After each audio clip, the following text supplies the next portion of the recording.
Truth সেটা খুব একটা চেঞ্জ করে না। আপনি যদি হোমিওপ্যাথিকে দেখেন না, আজ থেকে অ্যাকোনাইট, নাক্স ভূমিকা, বেলেডোনা, ব্রায়োনিয়া ২০০ বছর আগে যে সিমটমের জন্য যাভাবে ব্যবহার হয়েছে, আজকেও তাই হয়, ২০০ বছর পরেও তাই হয়।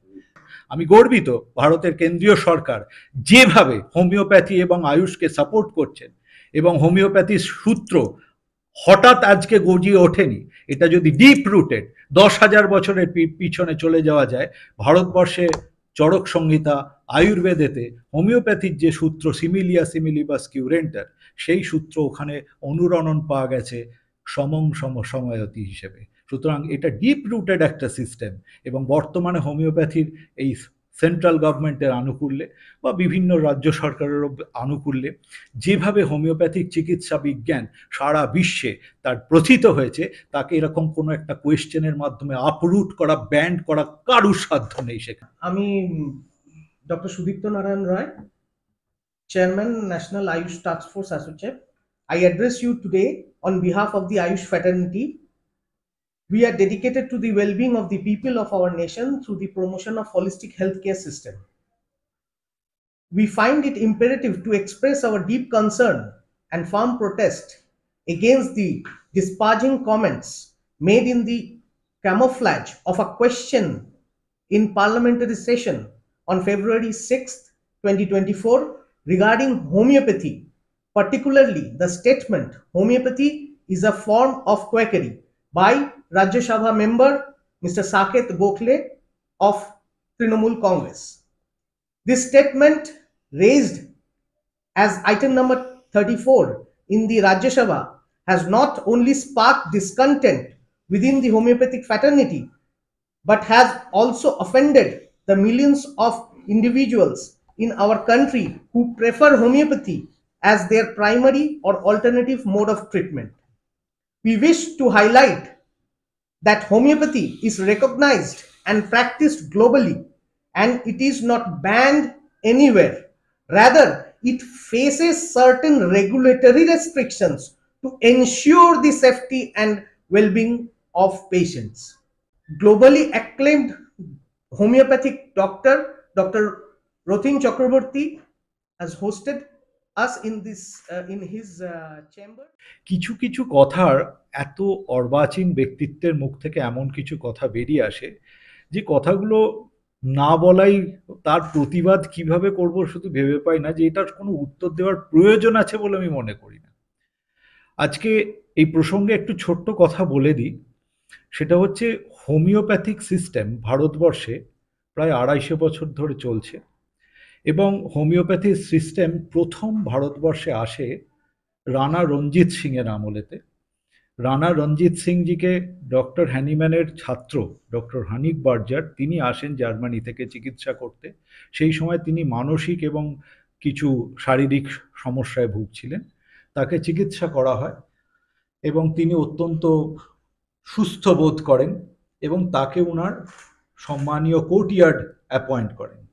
তারপর বিশেষ কোনো কারণে উনি ওখান থেকে পরবর্তী সময় কলকাতায় আসেন, এবং কলকাতা তখন সেই পুরনো বাংলা, তার গরিমায় ভর্তি, এবং সেখানেতে অনেক বিশিষ্টজনেরা এই হোমিওপ্যাথিক সিস্টেমের এফিকেসি দেখে তাকে গ্রহণ করেন। তার মধ্যে প্রথমেই যার নাম বলতে হবে, তিনি হচ্ছেন ঈশ্বরচন্দ্র বিদ্যাসাগর মশাই, যিনি ঈশ্বরচন্দ্র বিদ্যাসাগর মশাই জীবনে ৩৯ বছর বয়সে তার সমস্ত কাজকর্মকে বন্ধ করে দিয়ে চলে গিয়েছিলেন কারমাটারেতে, এবং সাধারণ মানুষকে সাঁওতাল পরগনায় সেই প্রান্তিক মানুষদেরকে সেবা করার জন্য জীবনের সমস্ত উনি উৎসর্গ করে দিয়েছিলেন হোমিওপ্যাথিক চিকিৎসায়।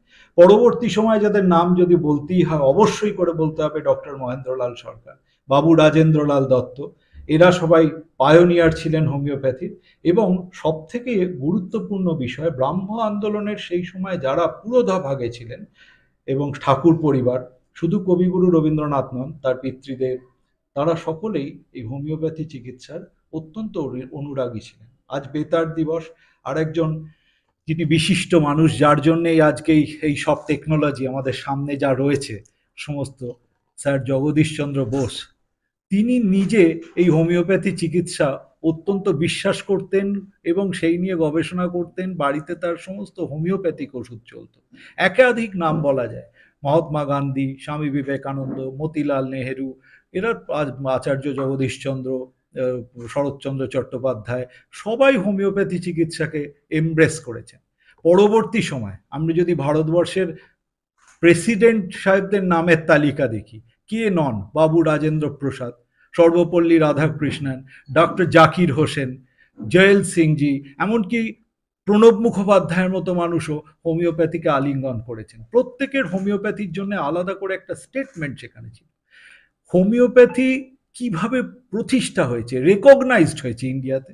হোমিওপ্যাথিতে যে রেকগনিশন, যে বিল পাস হয়েছে, সেটা হচ্ছে এখানেতে 1971-এ যখন বাংলাদেশ ওয়ার হলো, সেই বাংলাদেশ ওয়ারের সময় এখানেতে তখন হেলথ মিনিস্টার ছিলেন ডক্টর জয়নাল আবেদিন।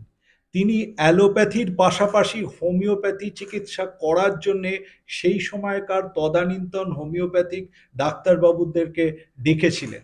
সৌভাগ্যবশত একটা কথা বলতে পারি, আমার পিতৃদেবও সেই টিমের মধ্যে ছিলেন এবং তারা অ্যালোপ্যাথি চিকিৎসার পাশাপাশি হোমিওপ্যাথি চিকিৎসাকে সফলভাবে এই এপিডেমিককে আটকাতে সাহায্য করেছিলেন। কারণ ডক্টর জয়নাল আবেদিনের বিশ্বাস ছিল যে হোমিওপ্যাথি চিকিৎসা যেরকম কলেরাতে এর আগেও সার্ভিস দিয়েছে গ্রাম বাংলাকে, উজাড় হয়ে যেত যে গ্রাম বাংলা কলেরার জন্য, সেখানে যেমন হোমিওপ্যাথিক চিকিৎসা সেবা করেছে, সেরকমই আবার বাংলা এটা করতে পারবে, এবং তার বিশ্বাস সত্যে পরিণত হয়েছিল। ডক্টর জয়নাল আবেদিনের বিশ্বাস সত্যে পরিণত হয়েছিল এবং সেখানেতে হোমিওপ্যাথিক ক্যাম্পকে দীর্ঘদিন সেখানে রেখে দেওয়া হয়েছিল, অ্যালোপ্যাথি ক্যাম্প ইভেন উঠে যাওয়ার পর। এই তথ্যের সত্যতা যাচাই করার জন্য সেই সময় তদানীন্তন হেলথ মিনিস্টার ছিলেন ভারতের পার্লামেন্টে ডক্টর করণ সিং, যিনি কাশ্মীরের মহারাজা হরি সিংজির ছেলে, এবং সেখানকার মিনিস্টার অফ স্টেট ছিলেন প্রফেসর অমিয় কিস্কু, এবং তারা এই তথ্যকে যাচাই করার জন্যে 42 জনের কমিটিকে পার্লামেন্ট থেকে পাঠিয়েছিলেন এবং সেটা হেডেড বাই প্রফেসর এন.জি. রঙ্গ, তার মধ্যে পূরবী মুখোপাধ্যায়ের মতো মানুষও ছিলেন। তারা সমস্ত কিছুকে জাজমেন্ট করে বিশ্বাস করে দেখেন যে সত্যি এটা ক্রনিক তো শুধু নয়, কলেরার মতো অ্যাকিউট ডিজিজকে হোমিওপ্যাথি ট্রিটমেন্ট সেখানেতে সাপোর্ট করলো, এবং সাপোর্ট করা শুধু নয়, বা এর পার ক্যাপিটা খরচ অত্যন্ত কম ছিল, সেইভাবে মোস্ট কোল্যাপস কেস পর্যন্ত তারা ভালো হয়েছিলেন। এই সমস্ত তথ্যকে ফ্লোর অফ দ্য পার্লামেন্টে 1973-তে প্লেস করা, এবং সেখানেতে without any single opposition 545 parliamentarians of India তারা এটাকে পাস করেন, without any single opposition homeopathy bill pass হয়। আমার শ্রদ্ধার সঙ্গে প্রশ্ন, এই পার্লামেন্টেরিয়ান 545 জন এই রকম গুণমুগ্ধ মানুষদের, এদের প্রজ্ঞার থেকেও কি আপনি যার নাম বলছেন তার প্রজ্ঞা অনেক উঁচুতের অবস্থান করে? যদি তা না হয়, তার স্বনির্বন্ধভাবে আমার অনুরোধ, তার ক্ষমা চাওয়া উচিত। শুধু তিনি নন, বর্তমান যুগেও অনেক বিশিষ্ট পার্লামেন্টেরিয়ান, প্রদীপ ভট্টাচার্য মহাশয়, ডক্টর মানস ভূঁইয়ার মতো মানুষ, এরা প্রত্যেকেই হোমিওপ্যাথির জন্য পার্লামেন্টে ভিভিডলি বলেছেন সেখানেতে। কি সেই কারণে উনার কোথা থেকে বৈজ্ঞানিক, উনার পিছনে উনার সত্তাটা কি, কি বিজ্ঞান পড়েছেন, সেই বিজ্ঞানের সত্তা দিয়ে আজকে যেটা তিনি এখানে অনুধাবন করেছেন।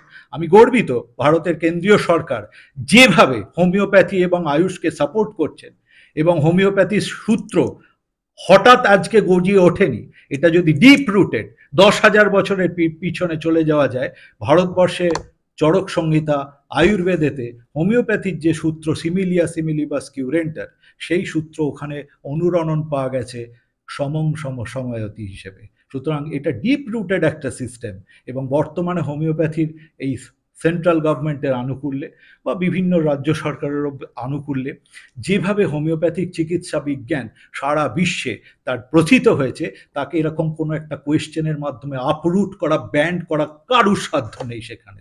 আজকেই দাঁড়িয়ে আমি যে জন্য বলছি, সেখানেতে জানবেন হোমিওপ্যাথিক মেডিসিন, বিশেষ করে মাননীয় প্রধানমন্ত্রী যেভাবে হোমিওপ্যাথি সিস্টেমকে সাপোর্ট করছেন।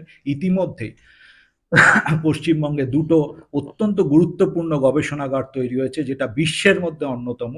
Virology research centre doctor Anjali Chatterjee central গভর্নমেন্টের আনুকূল্যে, এবং আইআইএসটির মতো জায়গা, IIEST Indian Institute of Engineering Science and Technology, যেটা প্রিভিয়াসলি শিবপুর ছিল, সেই জায়গায় ফান্ডামেন্টাল রিসার্চ অফ হোমিওপ্যাথির জন্য doctor Bholanath Chakraborty fundamental research unit তৈরি হয়েছে, যেখানে বহু বিশিষ্ট বিজ্ঞানী, তারা সকলে মেটালার্জি ডিপার্টমেন্ট, কাইনেটে সাইক্লোট্রন এনার্জি ডিভিশন সমস্ত, এবং তার বর্তমান ডাইরেক্টরের আশীর্বাদে, পূর্বতন ডাইরেক্টরের আশীর্বাদে এই ইনস্টিটিউট খুব বড় আকারেতে গবেষণার জন্য ব্যাপৃত হয়েছে।